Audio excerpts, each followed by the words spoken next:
Nick with Build Brothers Roofing and Solar at 8577 Dortha Court. Started my digital inspection. We got solar on this roof we're checking out, and then obviously I'm gonna check out the roof as well.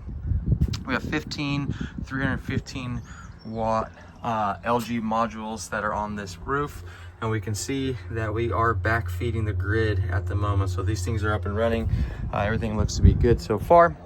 We always like to start underneath the eave of the house. So your eaves will consist of your fascia board, you got your rafter tails, and then you have your starter board. And the reason why I like to start underneath the eaves is that it'll give me a good idea about what kind of condition this roof is in.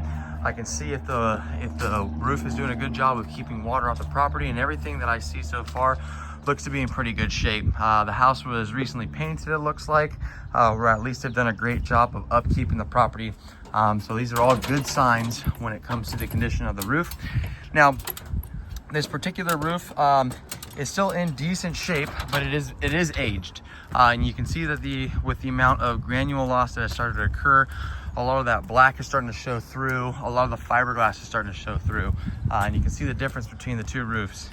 This looks like it needs to be, this is an older roof obviously, and then this one has been replaced just recently. Now, we've had repairs all along this ridge line, and we've also had some repairs done along this chimney. But I'll point out a few things. We can see that all the sealant around the penetrations is starting to wear through. Every time it rains, water and moisture is going to be coming down these pipes. Looks like there was a leak over here in the past. They went ahead and did a repair. We got proper step flashing along the chimney, so everything looks to be good so far. You know, the only real concern is just the overall condition of the shingle itself. We've got a lot of granule loss going on this roof.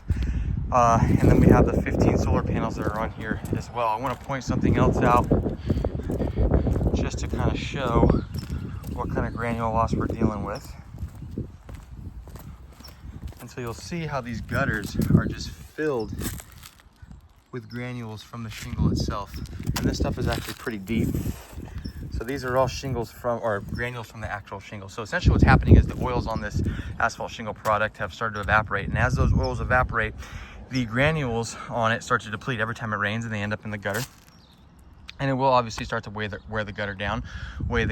But the biggest thing is that the fiberglass is then begins to be exposed on the product itself. And once that fiberglass is exposed, the waterproofing is greatly affected. So you can see just kind of how shiny it is. The seams are starting to come apart a little bit, nothing too crazy. The majority of them are still pretty well intact as far as the adhesiveness goes.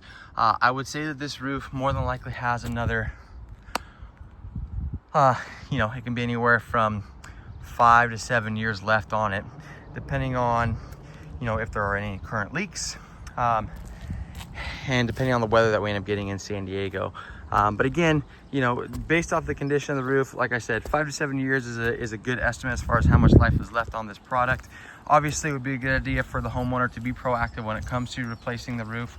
We want to get ahead of it before any kind of leaks occur, so that we're not dealing with any kind of interior damage, because now the cost of the roof just went up due to the fact that you're going to be doing some interior work as well. But everything else looks to be great. This roof could use a roof tune-up. We can come out here, we'll reseal all the penetrations. We'll make sure that all that is good to go. We'll look for any kind of problem areas. We'll recheck the chimney to make sure that is nice and waterproof. When it is time to re-roof this home, we're gonna tear this thing down to the decking. We're gonna go ahead and replace this whirlybird with an O'Hagan exhaust vent, and we're gonna add a couple more to this home just to increase that airflow. We're gonna be using a synthetic underlayment. Right now, this roof has the standard felt underlayment, which you can see right there. We're an Owens Corning preferred contractor, so that means that this roof will come with a 50-year warranty from Owens Corning to go along with the lifetime workmanship warranty that we provide our customers. So again, this roof is not in immediate need of replacement. It would be a good idea for the homeowner or potential homeowner to be proactive when it comes to replacing this roof. We're only talking about this half, so the cost shouldn't be too much, but it would be a good idea to prevent any kind of further damage from happening if there are any leaks. We don't want to have any in the future. That's it for my inspection.